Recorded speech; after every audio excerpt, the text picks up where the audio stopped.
लगेर भनेको थिएँ त्यो दिन फेसबुकमा निकै सोसियल मिडियातिर भाइरल भयो पटका पड्किन्छ अब हामी आउँदैछौँ म पहाड बस्दैछु त्यो दिन मैले भनेको थिएँ साथीहरूले कुरा बुझ्दैन यसरी कुरा नबुझेर चाहिँ जातीय झन्डै भड्काउन हालिपठाएको हो केही त बुझ्दैन बुझ्ने एउटा छ नि त कुरा बुझ्ने एउटा मान्छे छैन कुरा बुझ्ने सुप्रिम कोर्टमा हियरिङ के हुँदैछ राम्रो हियरिङको अर्डर नआइकन उकिलले त पैसा लागि राम्रै भयो भन्छ 10 मा हुने काम 20 दिइपठाउँछ भनेर राम्रो भयो भन्छ उता 20 थापिसकेपछि भरे बेलुका अर्डर आउँछ हामीले त भोगेको नि त साथीहरू डङ्किडङ फेसबुकतिर हालेर म आउँदैछु हामी आउँदैछौँ आमा म उमेर आएको घरि बाउको निकै बनाएर आएको त्यसलाई पनि हामीले भनेको अब त्यसले गर्दा के हुन्छ फेरि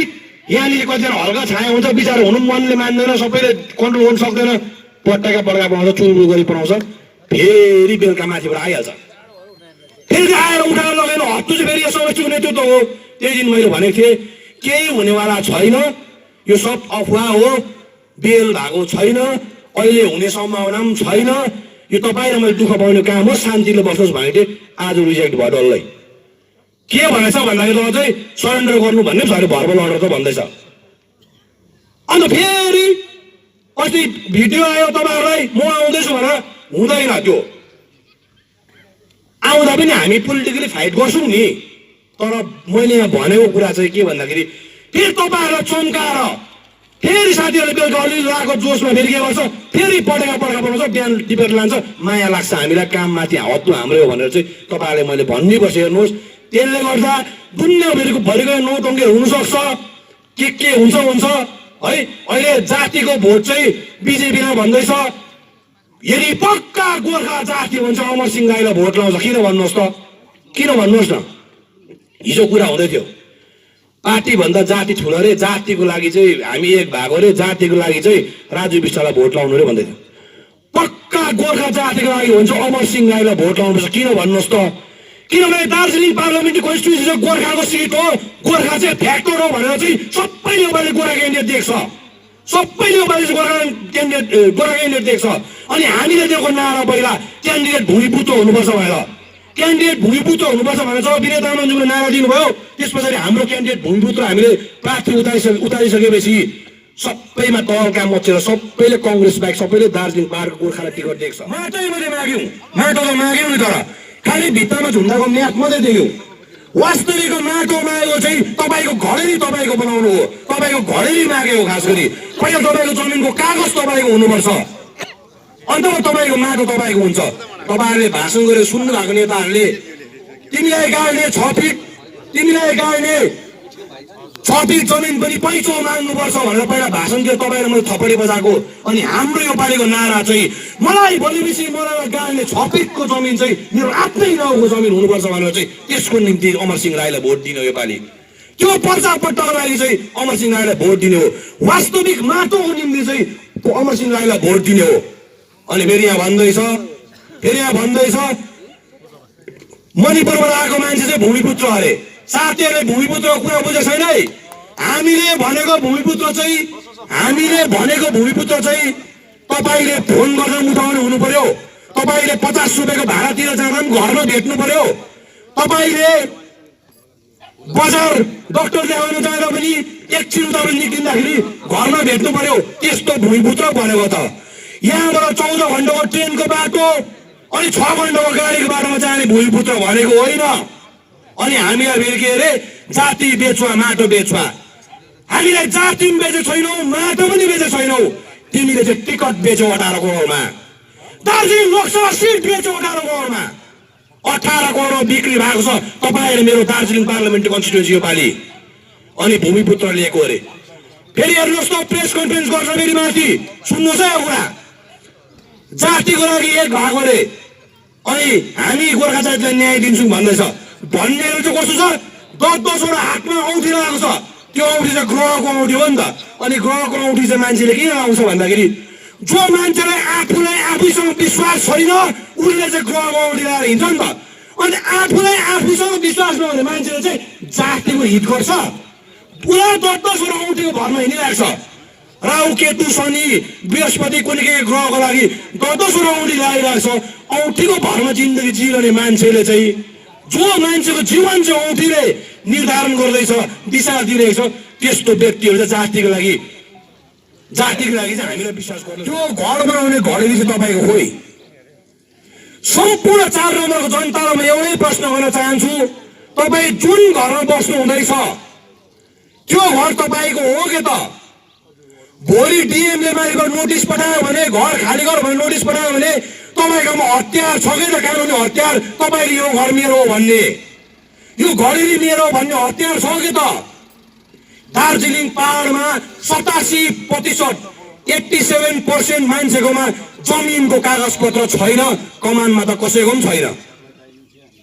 त्यसले गर्दा यो पालि हाम्रो 2 नम्बर मुद्दा चाहिँ के भन्दाखेरि प्रत्येक गोर्खा जातिले पहाडमा बस्ने प्रत्येक परिवारले आफ्नो घरको ढट्टा पट्टा पर्जा पट्टा पाउनुपर्छ अनि यो हामी किन आश्वस्तसँग यहाँ सिम्बलको कुरा हुँदै थियो अनि यो चाहिँ कसले गर्न सक्छ भन्दाखेरि ममता ब्यानर्जीले गर्नु सक्छ भने उनले मिरिकमा दियो त उनले मिरिकमा दियो त त्यस्तै मिरिकमा दिएको जस्तै सम्पूर्ण पहाडभरि कमान बस्तीको मान्छेलाई आफ्नो घरको पर्जापट्टा दिनुपर्छ आफ्नो घरेरी आफ्नो बनाउने मौका दिनुपर्छ भनेर उहाँले दिन्छु यो 2020 भित्रमा यो टेक्निकल प्रोसेस सुरु भएको छ कम्प्लिट हुन्छ भन्दाखेरि ठिक छ भनेपछि यदि मेरो घर मेरो माटो मेरो घरेरी मेरो बनाइदिन्छौ भनेदेखि पक्का माटो त्यो पो त पक्का माटो त्यो पो त तपाईँको घरेरी चाहिँ तपाईँको पक्का माटो अनि तपाईँको पक्का माटो चाहिँ यदि ममता ब्यानर्जीले दिन्छ भने त्यो माटोको लागि उनलाई योपालि भोट नेपाली टोपी लगाएको मान्छेले हो नेपाली बोल्न जान्ने फेरि नेपाली बोल्न जान्ने भूमिपुत्र राखेको फेरि कहाँबाट हो अनि मैले भने नि हाम्रो भूमिपुत्रको डेफिनेसन त्यस्तो होइन हाम्रो चाहिँ यही हस्पिटल जाँदाखेरि पनि एकछिन क्यान्डिडेट घरमा पुग्नु पर्यो पाउनु पर्यो 50 रुपियाँको भाडामा पनि क्यान्डिडेट घरमा पुग्नु पर्यो नि त त्यस्तो भूमिपुत्र भयो त कहाँको लिएर आयो मराहरूले जाति र पार्टीको लागि चाहिँ जातिको हितको लागि चाहिँ होइन कि त्यो क्यान्डिडेट चाहिँ भाग्दाखेरिको खर्चको लागि चाहिँ पक्का हो यो कसरी प्रमाण हुन्छ तपाईँले पाउनुहुन्छ भन्दाखेरि त्यही ममता ब्यानर्जी हो मिरिकमा आएर म सबैलाई मेरो जमिनको ढट्टापट्टा दिन्छु भनेको एक एकरसम्म पायो त एक एकरसम्म जमिन पायो त मिरिकमा हुँदो रहेछ त अनि यहाँबाट पनि काम भएर गएको छ टेक्निकल कागजहरू पत्रहरू चलिरहेको छ election code of conduct declare हुन सकेन तर सायद 6-7 महिना पछाडि एउटा अर्डर निक्लिन्छ सर्वेको काम भइरहेको छ हेर्नुहोस् आज विनय तामाङज्यूले भन्नुभयो म टिचरलाई नोकरी दिन्छु दियो त अमर सरले भन्नुभयो विनय तामाङज्यूले भन्नुभयो युनिभर्सिटी ल्याउँछु ल्याउ त पर्जापट्टा दिन्छु भन्दैछ 1 वर्ष पर्खिनुहोस् 2020 भित्रमा यो प्रोसेस कम्प्लिट हुन्छ भन्दैछ ल्याउँछ दिन्छ त्यसले गर्दा म फेरि भन्दैछु त्यो माटोको लागि तपाईँले योपालि भोट हाल्नुहोस् अनि अर्को कुरा भन्न चाहन्छु म हेर्नुहोस् नेपालमा बस्दा 5 स्टार होटलमा बस्नुको लागि चाहिँ 5 स्टार होटल रूपी जङ्गल भन्छ जङ्गल